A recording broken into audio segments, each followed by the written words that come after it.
Chapter 8. I turned on the lights, the TV and the radio. Still, I can't escape the ghost of you. Duran Duran, 1993.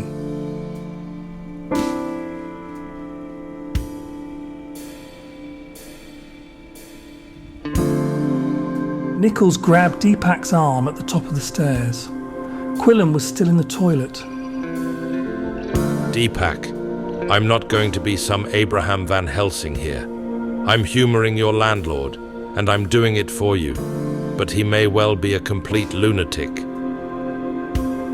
And with that, he kissed Deepak illicitly on the mouth. Deepak held both of Nichols' arms in a firm, caring embrace, but then parted from him as Quillen emerged onto the landing. He appeared not to have noticed the awkwardness of Nichols and Deepak, too introspective and scared. We'll take my car, I suggest, Nichols stated, and they made their way downstairs out onto the faculty car park and into Nichols' battered but classic Jaguar.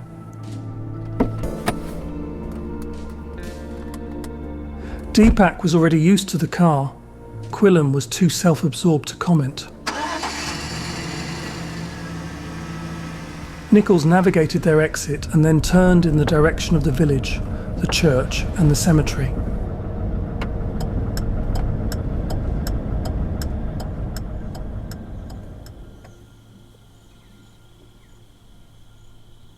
Jennifer and Eva were in extracorporeal form, Bex taking a little longer to transition herself, and all three shared a single thought, a location, visually in their collective minds.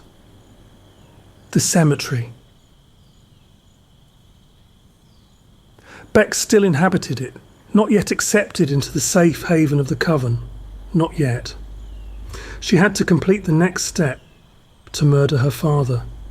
If she didn't, she would be forever damned to be on her own, tied to her burial site, not able to be part of the coven. Bex needed to fulfill a ritual her new sisters had, and as all the sisters did over the last 5,000 years. The Lilitu order was one of the oldest, emerging from ancient Sumeria.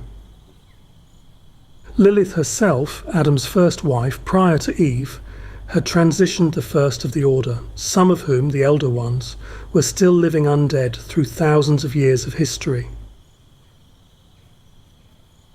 Lilith had set the rules for covens across the world, the elder ones enforcing them. Jennifer had conveyed this reminder to Bex and Eva as they travelled in the ether, emerging into corporeal form in the shadow of the church.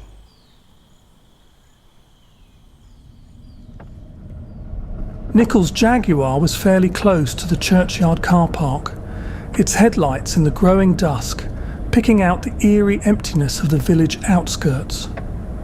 The trio of men were unaware of death spreading across the local populace.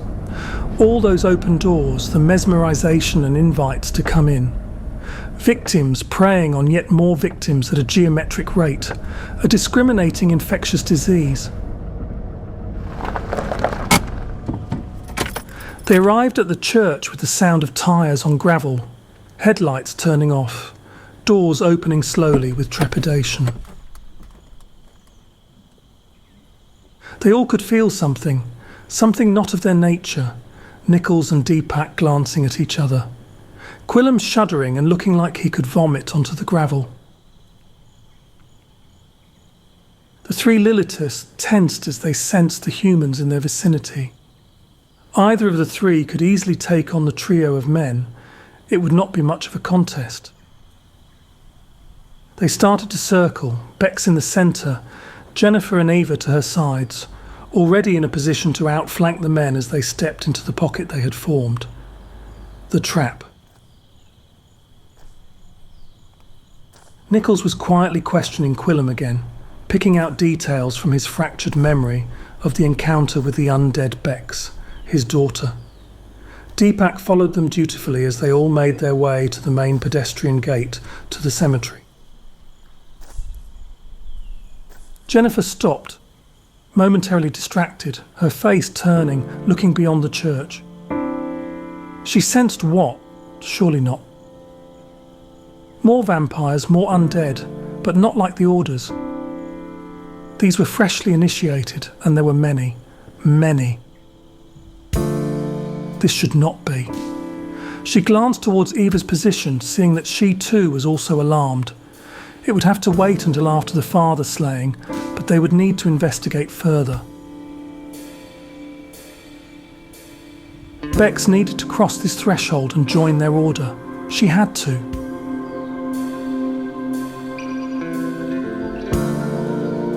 The trio of men had entered the cemetery, walking quietly, for humans, towards where Quillam thought he'd been attacked, feeling to him like it was eons ago. Bex tensed, supernatural strength rippling through her frame.